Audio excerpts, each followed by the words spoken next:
Hello, my name is Jim Cherry. I'd like to welcome you to the first Drivers Forum here for Leonard's Express. This is designed to sit with experienced veteran drivers and just learn advice and things that they've gone through to make things easier on the newer professional drivers. They got a lot of good advice to give, and potentially veteran drivers, they might be able to take something away as well. With that being said, I'd like to introduce Kevin Taylor. Kevin's been driving for roughly 30 years. He's been with Leonard's for 10 years. 7 of that was as an owner-operator's driver, so fuel was always a big thing, and he always was conscious of what was going on with it. And he's been a company driver for us for just under 3 years. The reason I have Kevin here is he was the person with the highest MPG for 2018. It was a 7.9, and just gonna get a little information for him on how he did that. So Kevin, what do you think the best way to increase your fuel mileage is? Well, Jim, I think first of all, to get good fuel mileage, you have to want to get good fuel mileage. I don't believe that it happens accidentally. I think it's something that you have to want to get, and you have to try to get it. I mean, you have to work at it. Several things you can do, but you have to, number one, is want to get good fuel mileage. I agree with that. I do hear that quite often from the guys similar to yourself that are on the higher echelon of the MPG scale. You know, they say the same thing. Good.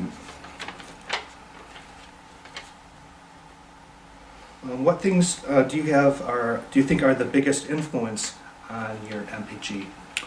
Well, I think there's a lot of things with me. First of all, I like to start my driving early in the morning when there's not a lot of traffic out there, and I like to just set my cruise control and I like to ride.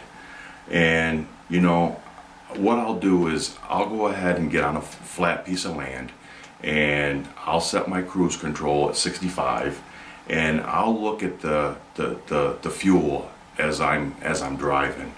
And you know, you slow down to 63 and it goes up. So I'll go ahead and ride at 63, not fighting with trucks trying to pass me because there's nobody out there, and I don't have to pass other trucks, and I just ride. And I think that's where I get the best fuel mileage, is about 63 miles an hour.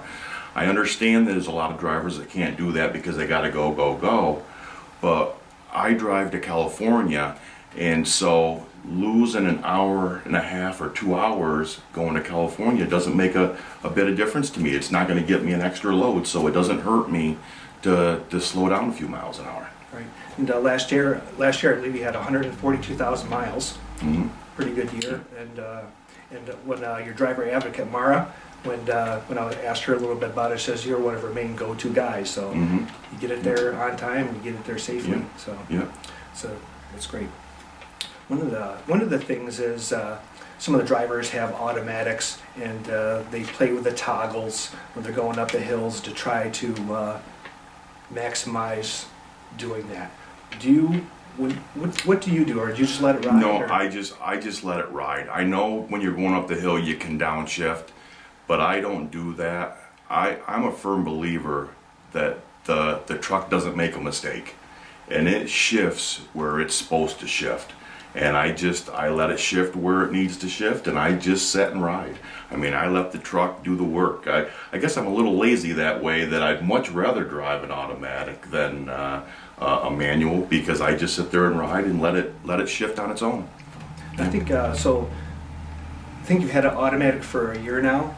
No, I got this truck in it was the end of 2017. The truck's 2018, and I got it at the end of 2017. It's one of the 10 automatics that they first ordered with this new engine, and so there was 10 of them when they first ordered them, and I got one of those 10. Nice. One of the things that we found, many of you out there don't know this, but when you have it on cruise control, the automatics actually have more foot-pounds of torque. They have 1750 foot-pounds of torque when you have the cruise control on, and they got 1650 when your foot is on the gas. So just, the dual torque engine is actually more powerful, and Yeah. it's fueling conservative. Yeah, yeah. Well, that's about all I have today. Do you have any more final notes for any relatively new professional drivers? No, I just would like to say that, you know, if you work on getting good fuel mileage, you could get good fuel mileage. It doesn't matter whether you're heavy or you're light. If you're slowing down a few miles an hour, which I think is the biggest thing, you can get good fuel mileage. Of course, everybody knows if you're light, you're going to get better fuel mileage than heavy. But if you set your cruise and you just ride, you can get good fuel mileage. Great. Thank you very much, Kevin. Yep, thank you. Appreciate it. Thank you.